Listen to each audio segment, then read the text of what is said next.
Hey everyone, Jim Coventry from RotoWire here. Week 17. Players to start. Could be DFS. Standard lineups. You're probably playing some of these guys anyway. Championship week. Let's get some housekeeping out of the way here. First of all, by the way, I'm looking around. I've got Instagram, I got Twitter, I got YouTube, we've got Facebook, got eyes all over the place with cameras. Do my best to kind of look straight and see what we can do here. So, first of all, though, if you are following on YouTube, please smash the like and subscribe button. I would appreciate that greatly. And if you're not following me on Twitter at Jim Coventry NFL, please do. I put out threads, put out one today, running back. There's a lot of the things in this show with some additional details there. I'll put out wide receiver threads, prop betting threads, off-season stuff for those that are interested at that point. But then obviously on this channel that you're on right now, we do videos 4 to 5 times a week. So just keep hanging with us through the season. All right, let's start talking some players here. Let's start out with Cam Akers. So look, I was fairly heavily invested in Akers this offseason, feeling that he had been activated for the 2021 end of the season. He was in the playoffs, didn't look great, but you assumed he came back very early from an Achilles injury. The fact he was back would mean he would have a full season of rehab. And there was definitely a discount on Akers for draft day. You were getting him in the 3rd or 4th round of drafts. And when you need running backs, you're going with receivers early. To me, he sounded like a player I wanted to invest in. Was clearly not a good idea, but let's look at a season now. So weeks 1 through 9, when he lost basically seasons for people that had invested in him in those 6 games. Remember, he didn't play 3 of those. He was basically benched. He had 56 carries, 154 yards. It was only 2.7 yards per carry, and it looked worse. Frequently, he would get the ball, and he couldn't even get quickly to where the blocking was, and he would get hit. And it looked like the run blocking was bad. It looked like, oh man, they're not giving him any room. But then when you're kind of watching the blocking, the run blocking hasn't been the issue. It's been the pass blocking that's been the bigger issue. And it was just Akers couldn't get started. And then all of a sudden, anyway, that 2.7 yards per carry through week 9. He caught a couple passes in those 6 games for 18 yards, non-factor, scored once. And then weeks 10 through 14, he was a game back after that 3-game benching, and he started to look a little bit better. 57 carries, so it was the same amount he had. Instead of that 154 yards, he was up to 222. Respectable 3.89 yards per carry. Scored 3 times in those 5 games. Did catch 2 passes, 1 yard. Not much of a help there, but there were signs of life. So it was like, okay, he's getting some work. Still doesn't look great, but okay. And then the last 2 weeks, Akers looks great. 35 carries, 183 yards. That's 5.2 yards per carry. So we went from 2.75 through week 9. 3.9 basically, 10 through 14. And now small sample size, but 5.2. And he looks good. He scored 3 touchdowns last week. He's also caught 5 passes for 64 yards during that span. So he's back to his receiver days. Now, the line hasn't gotten better. I mean, they've lost people as the season's gone on. So that isn't why Akers looks better. No doubt about that.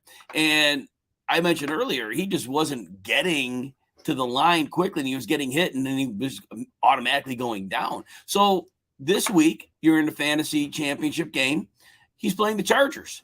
And, well, we've seen with the Chargers, and I've been pointing this out since week 6, teams are doing a great job of game planning against one-dimensional offenses. And I don't think Baker Mayfield scares anybody. So I do think in this game, the Chargers are going to put the onus on Cam Akers. So you look at the red and the greens when you're setting line, you go, okay, cake spot for Akers. Not so much. And you saw it last night. Zach Moss did fine, but the offensive line, the run blocking in Indy has been much better than the pass blocking. And so basically it was a good matchup, but obviously it wasn't like Zach Moss crushed it or anything like that. And so we're going to see similar. Akers probably gets you 70 yards in fantasy championship week. If they get in the red zone, he's been very good at the goal line lately. He has a chance to score. So I think under the right circumstances, you're trusting him. And then week 18 for those that play there against the Seahawks, that to be a fine matchup for him there as well. So basically, in terms of Akers for next year, it's going to be interesting. Don't know what his ADP is going to be. We don't know that quite yet. And it's how we're going to look at him. But here's what we know. In 2020, Sean McVay gave him volume, basically made it his backfield.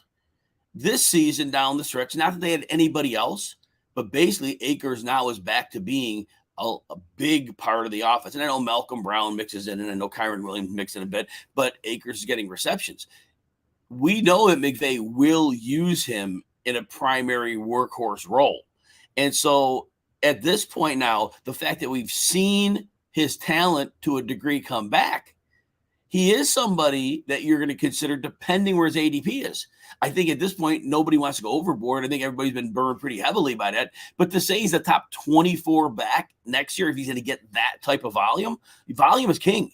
And if we get indication, and that's what they wanted to do this year. So that was the way we were looking at that. So next one, Saquon Barkley. Weird season for Saquon, right? So first of all, week through week 3, I had him like right to RB2. I moved him way up. I go, oh my gosh, this guy's crushing it. Looks great. And he did. He looks fantastic.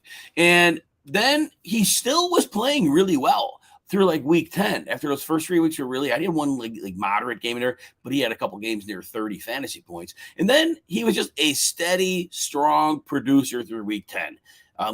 Very good. You loved him. You started him. You were happy with it. And then he had that 2 games in a 4-game stretch between weeks 11 and 14. And he had those 2 games with fewer than 7 fantasy points, I think it was. And the thing was, teams were selling out to stop him. Like I said, the game planning in the NFL changed really in week 6 and beyond. And so they were taking him out in 2 of the games that worked. But now all of a sudden, we've seen him bounce back. And in his last 2 games, he's got like 50 PPR points. And so some of us, suggested fading him based on those 2 bad games, saying that, the box would get sacked. But you know what? He adjusted. And that's what the league does, right? The league adjusts. Defenses adjust to offenses. It's always what's the counterpunch. And that's why take lock. We can't have take lock. The league changes so fast. We have to be pliable with it. And I'll talk about this all the time. I look at the whole season and I look at a rolling 3-week trend because ultimately it's a small sample size sport, but we have to understand the current value because it could change from 1 week to the next. And we don't if a player is going up, down, that's not a trend. That's volatility. But if we see a 3 or so week trend that's similar, that's why we roll these trends across. So Barkley right now, look, there's no reason to think right now, if you're drafting, he's not going on those first couple picks in the draft because obviously he's a 3-down back and he definitely looks great this year. We can't ever predict health, so we just kind of roll with that. But Barkley is looking fantastic. And this week, in week 17, he gets the Colts. He gets the Eagles the following week. We really don't know what the Eagles are going to be up to at that point. I mean, technically, the Eagles got to win 1 game, or their opponents are fighting for the 1 seed, and that could be, it could be the Cowboys, it could be the Vikings. Somebody's got to lose a game in there. But ultimately, we don't know what the Eagles' status is going to be. So that game, we don't know quite how to handle it. But a lot of people don't play in week 18, so it might not matter. But, that's it. Tyler Allgeier is next. So Allgeier has been very interesting. So for most of the season, he was just splitting work. When Cordero Patterson was healthy, we know he missed a few games with injury. They were both seeing double-digit touches. They were seeing like 10 to 14 touches apiece. And it was, very nice, workable situation. Last 2 weeks, it's flipped. Allgeier's kind of taken over. He's got 35 carries to 21 for Patterson. Patterson's running for 3 yards a carry.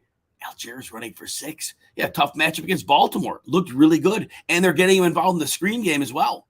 So this week, Allgeier gets the Cardinals. And we know Arthur Smith's going to run the ball. There's no question there. So, and their blocking has been like top shelf all year. So Allgeier is in a great, great spot. And he could be somebody that's going to perform in the borderline range of a top 12 running back. If he finds the end zone, look out, right? But he has at least 117 yards from scrimmage in his last 2 games, and I don't see any reason to think he won't do that against the Cardinals. The Cardinals are falling apart. They've just had more injuries to keep adding to a bad defense. So, yes, Allgeier is somebody in a DFS. You're going to properly invest in him if you think he's somebody that you want to spend the salary on for him. And next year, looking at Allgeier, we never know. These running backs that get drafted late, 5th round, we never know if they're viewed as replaceable, but he's playing well. And Arthur Smith's going to run the ball, and it looks like they're kind of moving on from Cordero Patterson. He's, his work's withering down. He's well over 30 now, like 31, I think. And so I don't know how long that's going to play. But as of right now, for drafting today, we'll have to see where his ADP is. But there's a good case to make for Tyler Allgeier being, a strong component of many fantasy teams that draft their wide receivers early. I can't see the ADP getting out of control with him, but if we know he's leading in that system, oh my gosh, he could really be. He may at some point get drafted in the third round. Right now, I'd be happy at the fourth. If I knew he's getting the full work, I'd be pleased with the fourth round. Really don't want to pay third round price for him because I still would like to see him with a bigger body of work. But nonetheless, opportunity at running back is king, right? Hey, we got plenty more to cover here. But remember, if you're on YouTube, please smash the like and subscribe button. If you want a free 3 days behind the paywall, RotoWire, rotowire.com/try. I'm pointing down if you're on Twitter, YouTube, and Facebook. You can see that right there. And please, again, follow me at Jim Coventry NFL on Twitter. I get you as much good stuff as I can there. And all any free articles I have, I post those up as well. And remember, right where you're at right now, we do these shows Monday, Tuesday, Wednesday. We do a Saturday gambling show. We're back to that, 10:30 Central, 11:30 a.m. Eastern on Saturdays. Start, sit. 2 hours for the main slate kicks off on Sundays. All right, let's get back in. J.K. Dobbins is next. So, look, I have zero questions about the talent that J.K. Dobbins brings to the table. Loved his talents his rookie year. And his yards per carry, 6 as a rookie, 5.7 this year. So, pretty much the same, right? And they have a great running scheme. So, he's going to be successful there. But I'm nervous about him in 2023 fantasy drafts. And the main reason is his usage is almost identical to what it was once he became a thing in the second part of the 2020 season. It was basically him getting 12 to 15 carries a game, Gus Edwards getting close, not the same, but close. And that was the way they ran it. And it's the same right now. So we had that point, I believe Dobbins, scored in the last 7 games of 2020, and he scored twice this year. And the 100-yard games aren't as frequent as we think. He had 2 this year, so in a short sample. But remember, he only had 200-yard games as a rookie. He had a lot of games in the 60s because he doesn't get enough carries. Not, going to be used as a workhorse back. And so I think some people are going to not remember 2020. Excuse me. Sorry. They're going to look at this year and say, okay, he was recovering from a knee injury. Sorry again. And what they're going to say is they're going to extrapolate out a workload. They're going to make a narrative that's going to have Dobbins getting 20 carries a game. And I don't know that that's there. And so right now, if the market values him that way, I will be out because we need volume at running back. Sorry again. He doesn't get many targets. 22 career games, 32 targets. And believe me, when he's a rookie, he got a lot of those targets in the first 5 or 6 games when he wasn't involved as a runner. And so, but the targets realistically, in let's say his last 12 games, they're like 1.5 at most a game. I think they're like 1 a game, honestly, because the career number is closer to 1.5. I think it's closer to 1 target a game. And a lot of games he doesn't get any. So we got to think about that. But that's the whole point. But you're starting him knowing the expectation. Last week, people were disappointed. And 12 carries, 56 yards. And from an NFL standpoint, it's a good game. Fantasy, 5.6 in pretty much every scoring system. And that was a problem, right? But the thing was, you can't get 8 yards per carry. You can't do that every week. And so when you're doing the 8 yards per carry game, that 12 carries is 96 yards and you might get a touchdown. But the downside is those 12 carries, when you're just 5 yards a carry, it's not a good game. So that's the concern. Ken Walker is next. So in his last 2 games, it's just 4 yards a carry, but still volume, right? 38 carries, 154 yards. When I watch him on film, he's a little more of a boom or bust runner. He reliant a lot on those bigger plays, and he could get them. He's very explosive. He can make big plays. But if he doesn't get those, if he faces a defense that has, the formula to kind of get after him, overwhelm the emerging good offensive line in Seattle, it's been emerging. He can have problems. And, he had games against the Giants, the Bucks, and the Raiders. So it was 3 games. And in those games, it was 42 carries for a total of 94 yards, 2.2 yards per carry. It's nothing. Now he scored touchdowns in those games, so he kind of comes through for fantasy, right? And we can't discount that.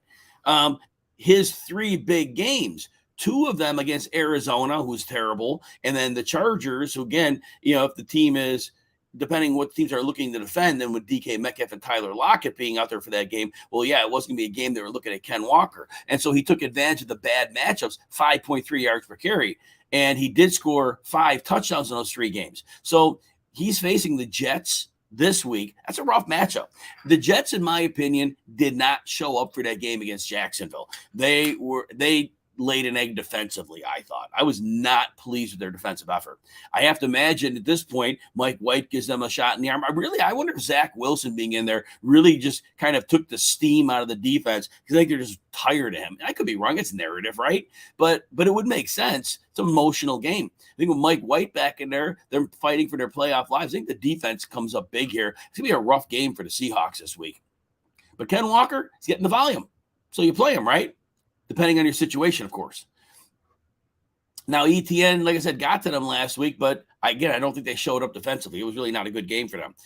And then the Jeff Wilson, Raheem Mostert thing, good luck getting a handle on that, right? I do think a lot of it was Wilson had some kind of injury. I don't know they ever really fully explained what it was. Once he said an ankle, and then there was a hip. So I really don't know what was all going on there. But last week, he did have 8% more of a snap share than Raheem Mostert, but they each had 10 touches. And from the time Wilson had first gotten there, Wilson immediately had the leg up in snap share. He was seeing a little more in the touch department. And then once he got hurt, it was Mostert's backfield. And Mostert's actually playing his best football of the season these last few weeks. So now it's going to be really tough for him to do more in the timeshare. So here's what I want you to know.